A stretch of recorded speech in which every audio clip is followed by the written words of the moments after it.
Jim Carrey hasn't been cloned. And no, it's not a mask. It's actually something much worse.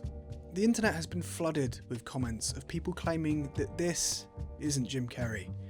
People are saying his eyes are different, his hair isn't the same, his whole face has completely changed. And so the natural conclusion that the internet came to is that Jim Carrey is dead, and this is a clone. But then, some new information came to light. Alexis Stone, famous for their appearances wearing masks of celebrities, posted on Instagram 2 images of Jim Carrey from the event in Paris, and then a third image of a mask and some teeth neatly placed in front of a window showing the Eiffel Tower in the background. Which settles it, right? There we go, that's our answer. No, I'm afraid not. The truth is actually much, much worse. We can't trust anything we see anymore. Misinformation is everywhere. You've got a president who lies, you've got the Epstein files, which every day seems to reveal more and more about the corruption of the wealthy elite and the people running our countries.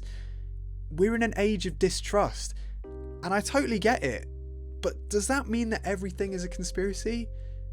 No. This is Jim Carrey. I'm sorry to disappoint you, but it is. Does he look different? Sure. Do I know why? No, not really. But I think the logical answer is to assume every other possibility, like surgery, aging, or medication, before jumping to the extremes of cloning and impersonation via an extremely realistic mask. There's something called Occam's razor.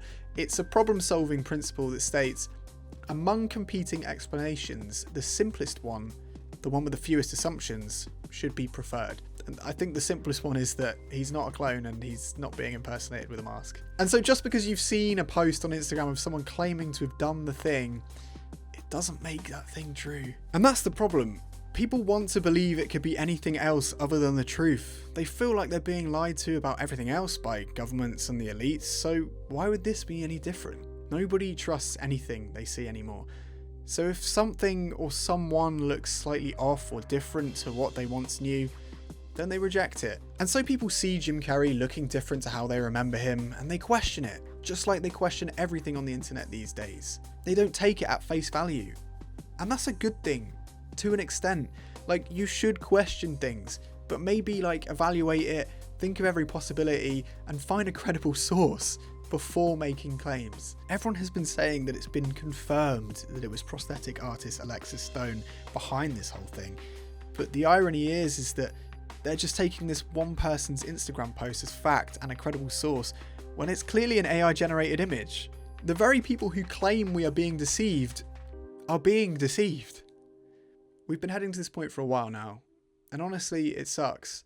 Especially with AI generated images and videos, it is only going to get worse. We're in a really, really strange time, and the fact that something like this can create so much discourse is just insane. I know people are also saying he's acting different, his mannerisms are different, he never would have said this, he's said before about how he hates Hollywood and all these things, but the truth is that people change over time. Physically, he's aged, you can tell, and may have had some work done, but also mentally and emotionally, he is a different person to when he did those interviews back then.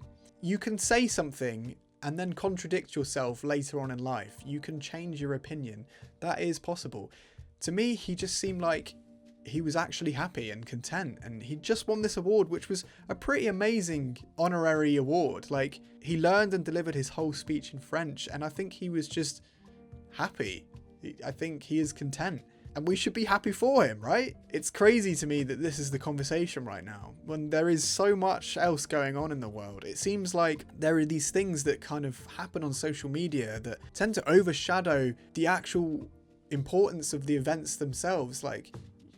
People winning awards and filmmakers winning things and celebrating themselves and celebrating who they are. And it gets overshadowed by discourse on the internet. And I'm part of that. I have an opinion and I'm putting this out there into the world and I'm putting it out there on the internet. And people have their opinions. And opinions are fine. I just think when you're so blindly going in with a narrative and putting that out there and projecting that out there to everyone as if it's the truth and spreading misinformation and spreading AI content that isn't real, that's a problem. I'm just not sure where it goes. And I think, honestly, I need to get outside and touch some grass, and so do you. We all need to come offline a little bit. We're all too chronically online, where all this stuff happens, and we criticize the way people look. We criticize the things that people say, the things that people do. And it's so easy to do that. It's so easy to put that out into the world. I just think we all need to use a bit of critical thinking, and, you know, media literacy needs to come back. So there we have it. That's all I wanted to say.